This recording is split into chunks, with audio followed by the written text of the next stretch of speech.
Nickie Brown here. So I just wanted to really quickly talk about nonviolent communication. It's basically a concept that Marshall Rosenberg came up with. And basically, he's saying that um, I wrote something down and I wrote this a while ago, um, but I'm just kind of gonna go off the top of my head. Basically, most people aren't intentionally being mean or evil or malicious or whatever adjective we choose to associate with them. Most people are operating from a place of need. And our basic needs are, food, water, clothing, shelter, love. So let's just say, for example, if a woman feels that you have or you're interested in the same guy she's interested in, and she wants to win him over or win his attention. And of course, this can be the other way around, a man and a woman. Um, she may do something to sabotage it. So she may talk junk to the guy about you, and or maybe if she knows who you are, she may, let's say you work with at some place one of her friends works. She may get her friend to try to gossip about you and slander your name so that she's hoping that the guy doesn't like you anymore. And this may make you upset, which is understandable.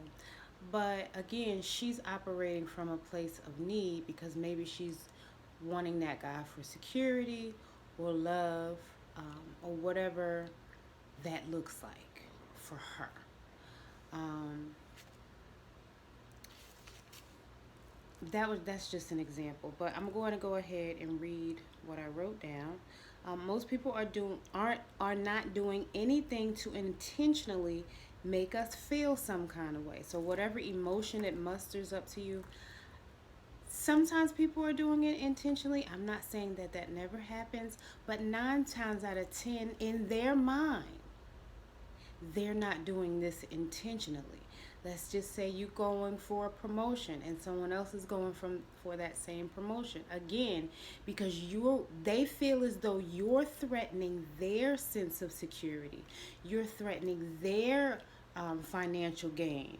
And they need to take care of kids, or they need to take care of their household, or maybe they're taking someone else like an elder, or or someone who's not able to take care of themselves within their family dynamic. Again, they may do something to sabotage you getting the promotion because, again, it threatens their sense of security. So they're not intentionally doing it to be mean or malicious. They're doing it to protect whatever they need. It doesn't feel good. We don't like it.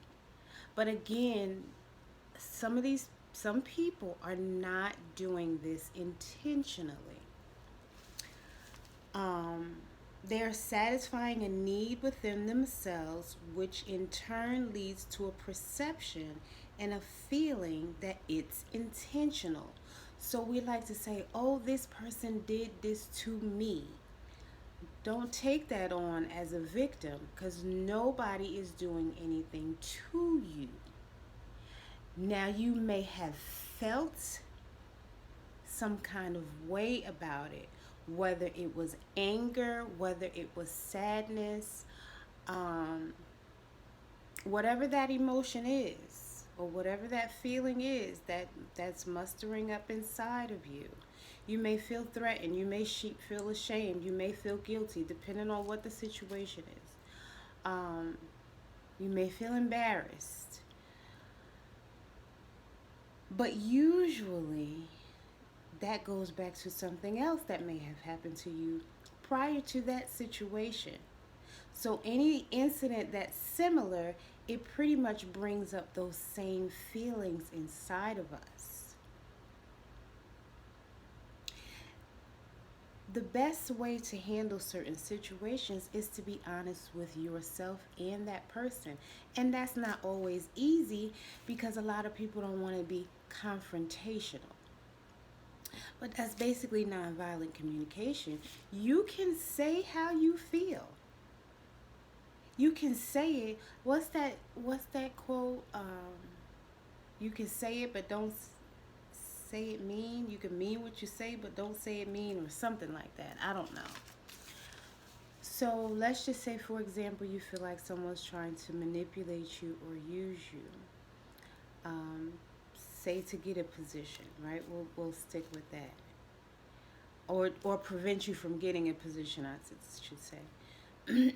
And so they will have you go on a wild goose chase at the job, um, to satisfy some type of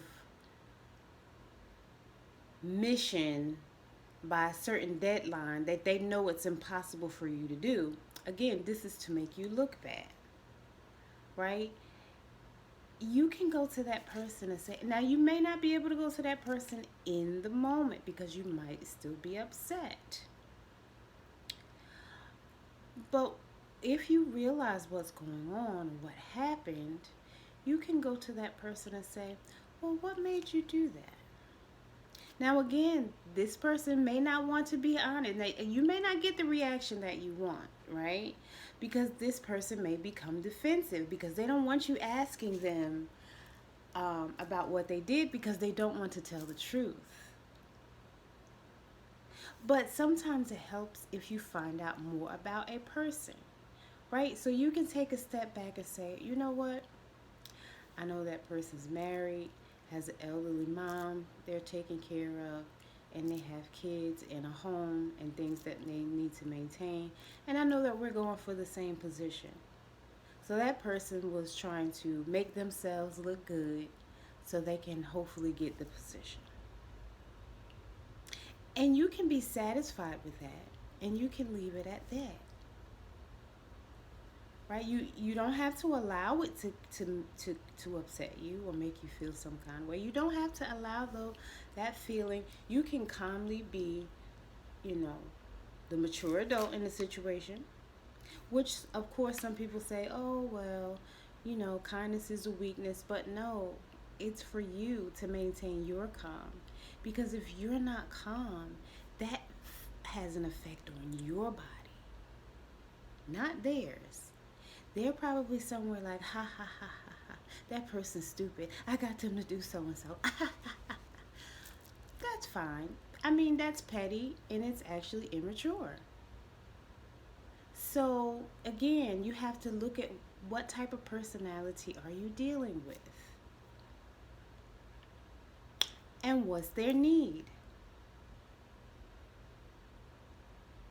Even if somebody's need is to make themselves feel secure, so they may gossip about you. They may make an assumption or make up a story and then go gossip about you, um, for whatever reason. But usually that's because of their own fear or their own self-doubt or their own feelings of unworthiness. So they had a need to belittle someone else to make themselves feel better about themselves.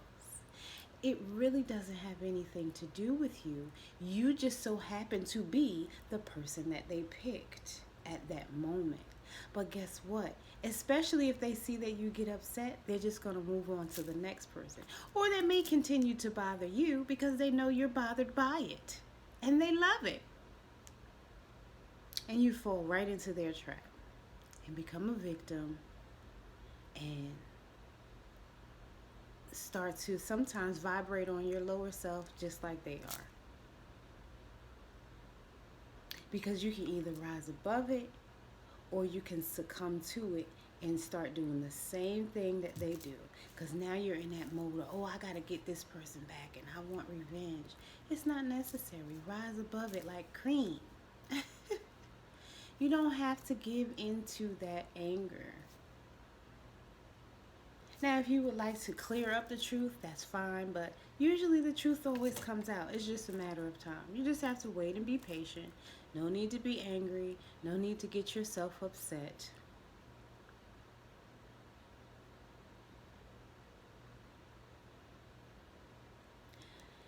Handle yourself gently.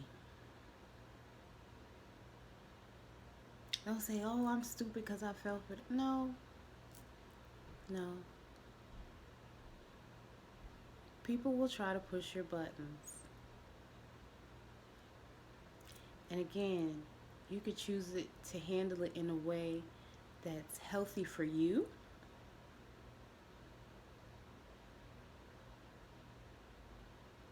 And you can come in the next day and smile. Hey, how you doing? I'm getting ready to go to the break room and make myself a cup of coffee. Would you like a cup? And you're not putting anything in their coffee. You're not spitting in their coffee. You're not doing anything. You're genuinely from your heart like, this person has a lot going on in their life.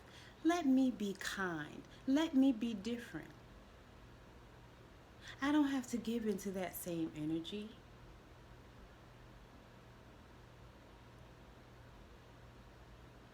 I can treat them with kindness.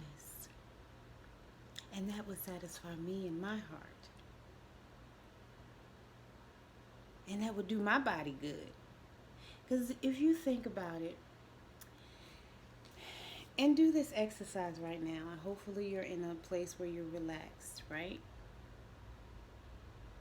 When you say, I love you, and you're talking to yourself, let's say you're in the mirror, check and see how that feels in your body, right? But when you start screaming and cussing and getting upset and angry, also pay attention to how that feels in your body. You're damaging your body, or I should say the body that your rock star is in, as KRS-One likes to call it.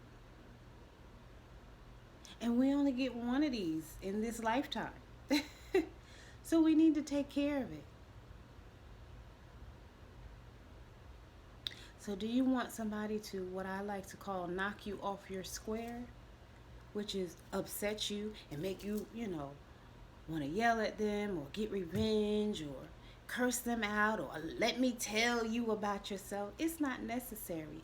You're telling somebody about themselves and they already know what they're doing. What are you telling them? Because all they're doing is probably laughing at you as soon as you walk away, or thinking, oh, good, I got this person. Because people know what they're doing. It's like with a woman dating a guy. And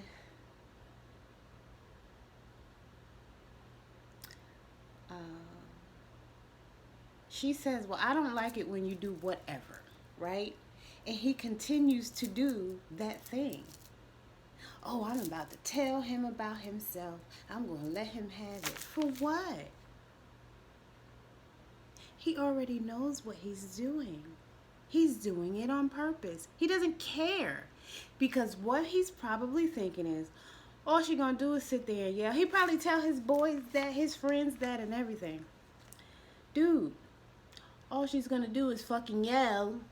And pardon my language if you don't like to hear cursing. But this is the reality that, that's how some men talk. So I'm just being realistic about the scenario. Okay? All she's going to do is yell. They don't care about that. They don't care about you yelling. That's going to last 5 minutes. Or even if you yell for a half an hour, at some point in time, they're going to tune you out. Like you didn't even say anything. Read the paper, look around. They might be sitting there, but their mind is somewhere way out. Like, okay. Now, of course, some of them may argue with you, and some women want that. They want to get a rise out of the person so that they're arguing. That's a little codependent. But some people feel like that's how a relationship is needs to go or should go, because that's what they experienced growing up. Marshall, his claim to fame is that pretty much he can resolve any relationship issues within 15 minutes, but he was challenged once by a couple. I think he said they had been married over 30 years. And of course, you know somebody 30 years, you feel like you know that person. And she was a spendthrift and he wanted to save money. And forgive me because I don't remember the exact reasons why, but I think she was saying, oh, he's just cheap, he's just frugal. And so that's what she always thought the situation was. When in reality, he had a completely different reason for her not wanting to spend money. And it had something to do with his sense of security. But they had never asked one another those questions over the 30 years. She just assumed something about him, and she held on to that belief for all of those years. So basically, the reason why it was so challenging is because now you're trying to introduce new information in my mind, and I don't want to hear it because I already made up my own story, and now you're destroying my illusions. And that's what happens a lot of times. People will make up an assumption in their mind, and they will carry that assumption as truth, and they will even tell other people as if it's the truth. Like they know this for a fact, this is how this person is, when it's not true at all. But they never took the time to ask that person the question. Why? What's wrong? Or why do you think that way? Or why do you do this? Or why do you do that? What are you feeling? Or what are you thinking? They don't do it. They just make an assumption. And again, carry that as the truth. And if you try to tell them something different, oh no, I know how it was. And they'll even... Sometimes they'll even accuse you of lying. You're actually trying to tell them the truth, and they'll assume that you're not being honest. It's so weird. How are you going to tell me who I am or how I am? How does that make sense? I don't understand. But that's what people do. So again, her reason for shopping and his reason for not wanting her to shop, he made an assumption about her too. So here they are, over 30 years later, thinking that they know each other because they've been together for 30 years. When they don't know, they didn't really know each other at all, at least not in that area. They may know some things about one another, but deep down, they don't know what drives this person to do or say the things that they do. They don't know each other's needs because everybody's needs are different, and those needs are usually based on childhood experiences. So what is your need? Does your spouse know what your need is? If y'all argue all the time, I'm going to say no. You may have one partner who has a need to feel protected. And so if they see their spouse being reckless, like say hanging out all night or getting drunk and passing out, you can't protect me if you're not home, and you can't protect me if you're passed out drunk or high or whatever that is. So then when you sober up, that may cause an argument because you're not protecting me. But I don't know how to say that. I don't know how to communicate that you make me feel unprotected. I just know you was hanging out all night and you came in here drunk and passed out and high and whatever. And it made me feel some kind of way. But the way that it made me feel was unsafe and unprotected.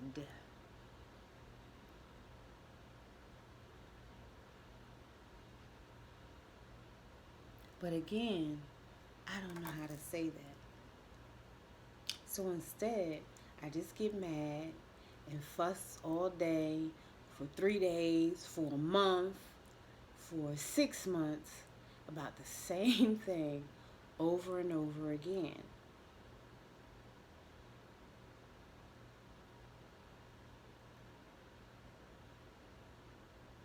And if this person doesn't make you feel safe and protected, yelling at them or getting mad at them or not cooking food for them or not giving the person sex is not going to change anything. In fact, it might make it worse because then it breeds an environment for this person to cheat. And I'm only using this scenario as an example. Again, this could be a male who feels like whatever his needs are not being met. So you feel like the woman may feel like her need for security and protection is not being met, and he may feel like his need for nurturing and intimacy is not being met. Because that is a basic need.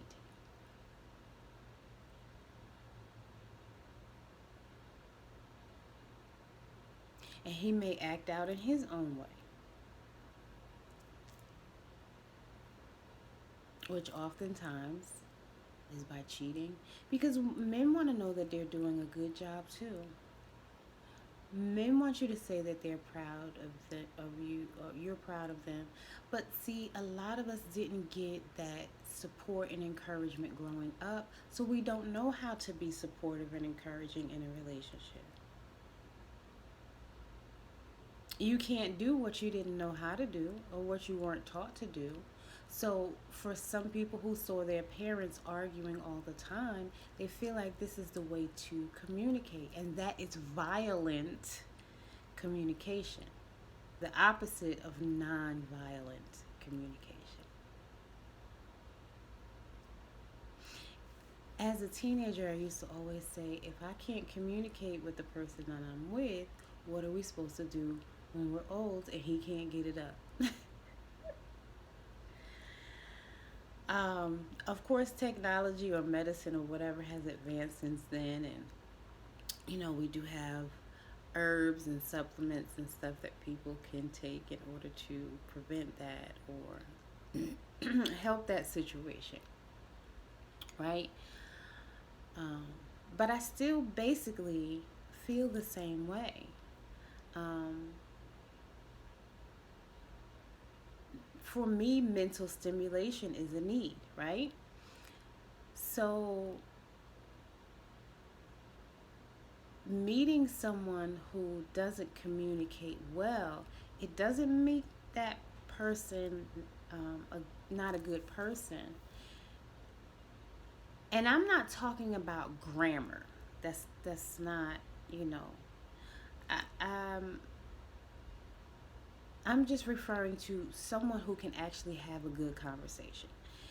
To me, if I ask someone a question and they don't know how to answer my question, and this happens often, in my mind, that's not someone who can communicate. Or if I just get these vague answers or one word answers, and we can't actually sit down and have a conversation, or the person just becomes dismissive and says, you know, well, I don't want to talk about that. We'll talk about that tomorrow, and tomorrow never comes. This is this person just trying to brush you off because in that moment they don't know what else to say. So they just say, okay, well, we'll just talk about it another time. And it's like, well, we need to resolve this now. And they're like, It's because that person doesn't want to.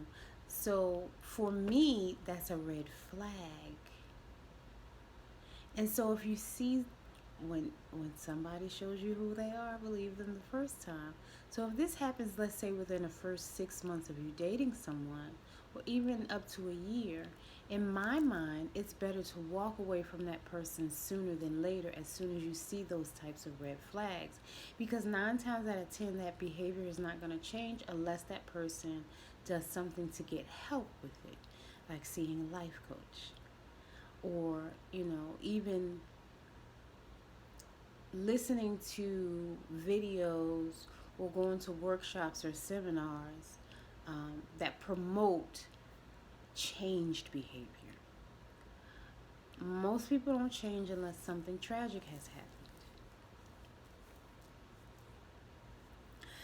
And so, if you feel like, this person would spark some violent communication within you, just think about who you're dealing with and whether or not you can see yourself dealing with it for 20 years, if this is someone that you see as marriage material. If if you're just having fun with this person, then it doesn't matter. But see, that's just my need. And so I know that there are other people out there that have that same need. And so this is just advice for you. Everybody's needs are different. Some people just want somebody they can spend time with, go out to eat. You know, they don't necessarily want to have a good conversation. They might just want to be able to sit quiet on the couch. And that's fine, because we're all different. But I just use that as an example.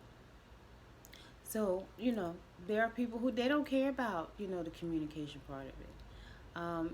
What can you help me do? Do you know how to fix things around the house? Whatever that looks like, they're just fine and satisfied with that. And again, there's nothing wrong with that, because we're all different and we all have different needs. So it's about connecting with people, and this just doesn't have to be just romantic. This can be your relatives, this can be friends, acquaintances, associates, whatever you would like to, whatever you consider the people in your life. But again, what is this person's need? What are your needs? Do you know what your needs are? Do you know whether or not you want to feel secure and protected? Do you know if your need is to just feel loved?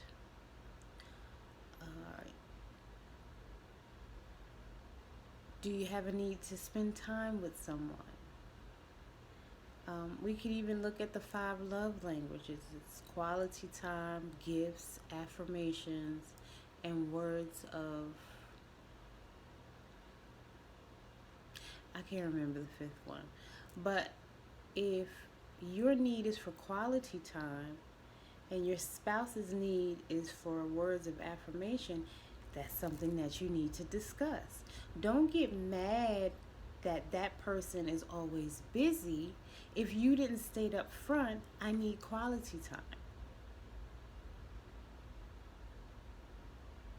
So when you're out on a date and you're getting to know this person, that should be something that you say on the date as you're getting to know each other.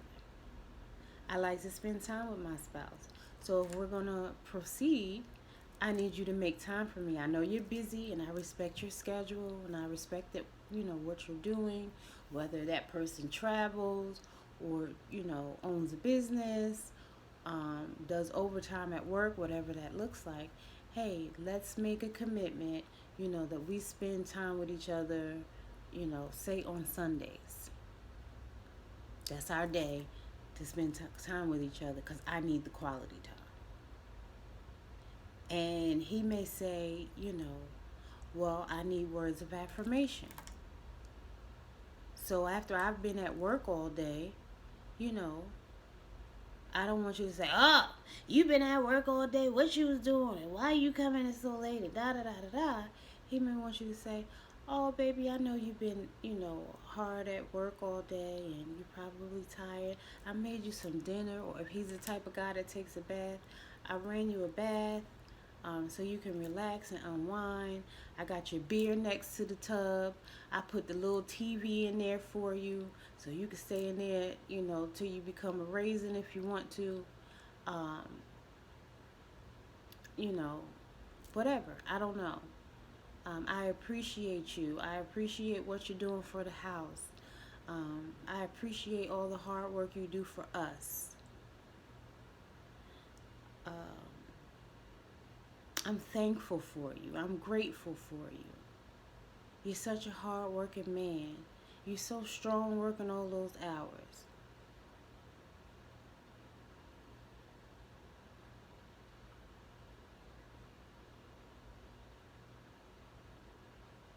Whatever that looks like. That's nonviolent communication, too.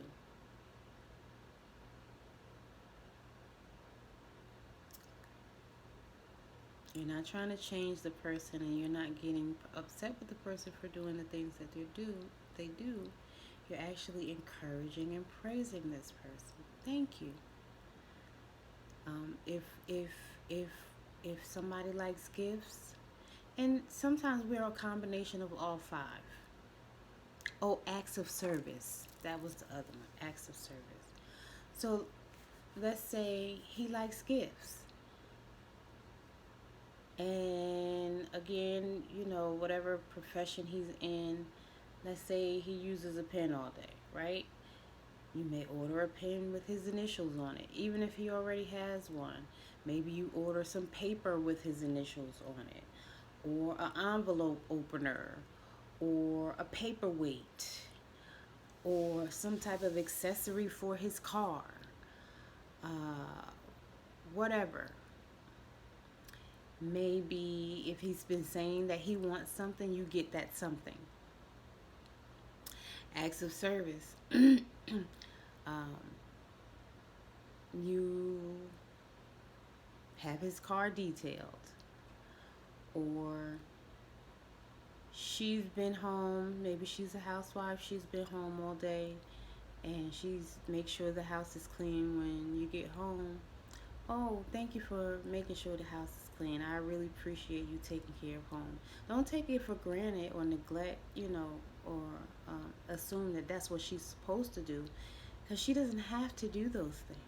She could sit down and watch TV all day and do absolutely nothing. So the fact that she makes the effort to do that and to make sure that the house is taken care of, she wants some words of affirmation for that. Or if you're not the type of person to, or you feel like you can't give her words of affirmation, come home with some flowers. Come home with her favorite whatever. Her favorite meal, her favorite, stop at her favorite bakery and get a half a dozen of cupcakes. Or take her out to dinner.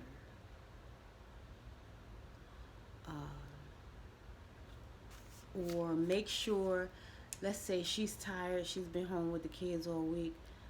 Maybe one day you surprise her and hire a maid to help her out. I know you work hard, really hard around the house. I'm going to hire somebody to help you around the house. Here's some money. Go get your nails done, or get your hair done, or get a pedicure. Just show your appreciation. Now, you may already be the type of person to do these things, but some people aren't, and some people don't know. Again, a lot of times people have been together for so long, they start to take each other for granted, and they start to assume, oh, well, you went to work, that's what you're supposed to do. Or you cleaned up the house, that's what you're supposed to do. Or you took care of the kids, that's what you're supposed to do. No. People want to know that you appreciate that she, sacrificed her womb for you and your children.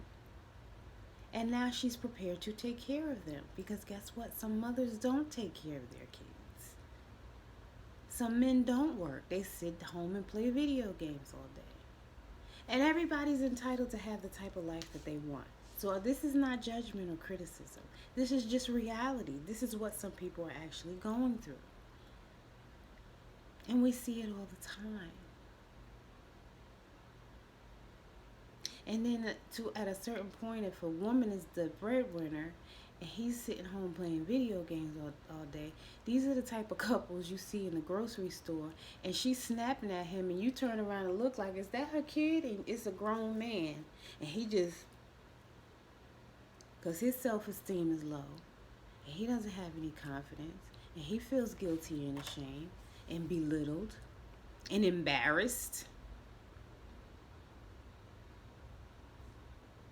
Or y'all at the family barbecue and she just cussing him out and he just sitting there.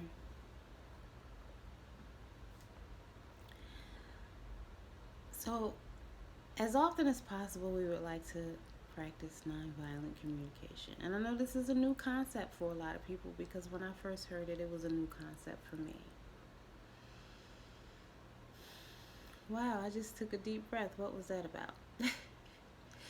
Because it is different. Because again, it forces us to take a step back and not make it about us, and not accuse someone of doing something to us, because that's not necessarily what's going on. So don't take that on. Don't make it about, oh, this person did this to me. Because like I said earlier, in certain situations, once they do something to you, they're just going to move on to the next person. So it's really not about you. It's whatever that person has going on inside of them. Whatever fear, guilt, shame, whatever they have going on inside of them.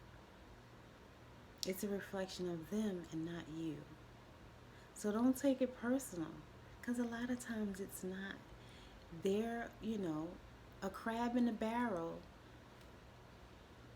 trying to get to the top to make, to get what they need to get to take care of them and theirs. And we can call it selfish, but that's how they chose to operate. And they feel like they'll do whatever to whoever to get their needs met. And that's it. Again, they're not thinking about you.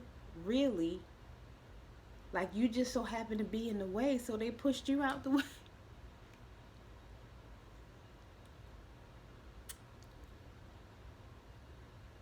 But it really wasn't about you necessarily. It's about them getting their needs met. And I know that that's a hard pill to swallow. But again, it forces us to take a step back and say, I wonder why that person did that. What need did they have to meet?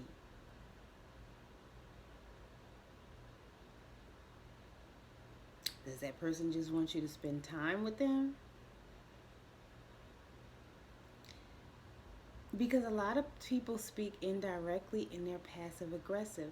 First of all, a lot of people don't know how to communicate. So they don't know how to articulate what they really want, because they don't know what words they're supposed to be using to get it.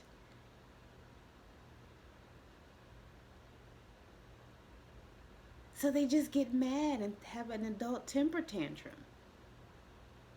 That's what happens a lot of times. They become either verbally, emotionally, mentally, or physically violent. Because they want this need met, but they don't know how to tell you. So they just act out.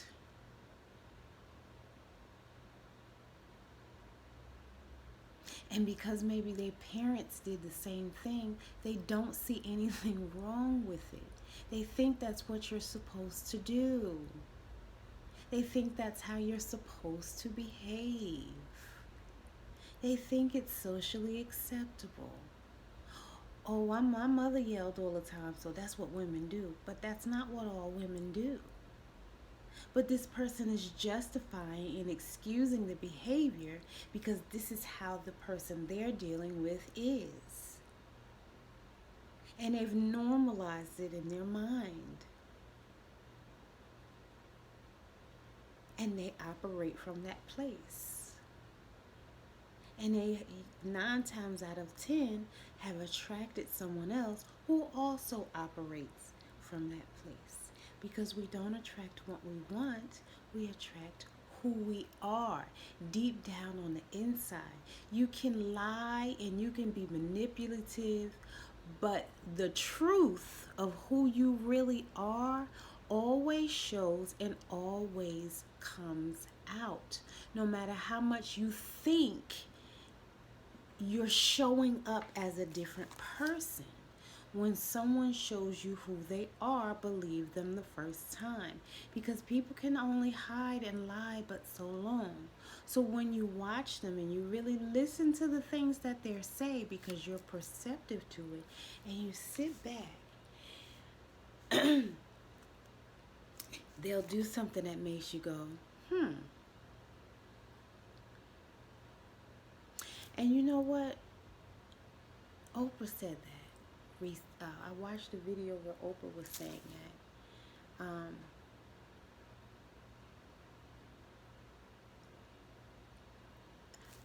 But I've always known that because, again, it's just a red flag or some non-negotiable behavior.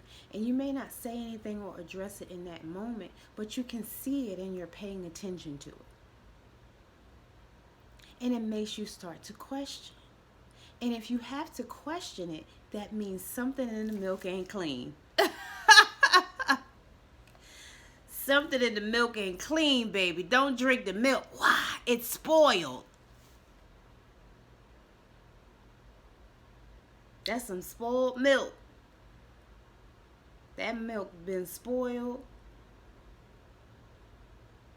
And they trying to feed it to you.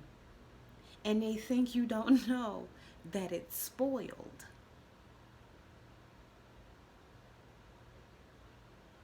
But that milk been in that Frigidaire a whole week spoiled.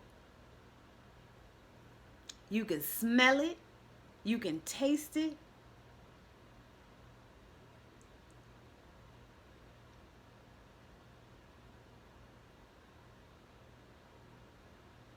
And then when you try to tell, some people are so good at pretending. If you try to tell somebody else that they're pretending, like that episode in the Little Rascals, when the caregiver, she was like, y'all better eat that cereal, basically. I don't remember her exact words. But people doubt, people have doubts. So it's best if you don't say anything at all and allow other people to see the spoiled milk. Because again, people can only pretend but so long.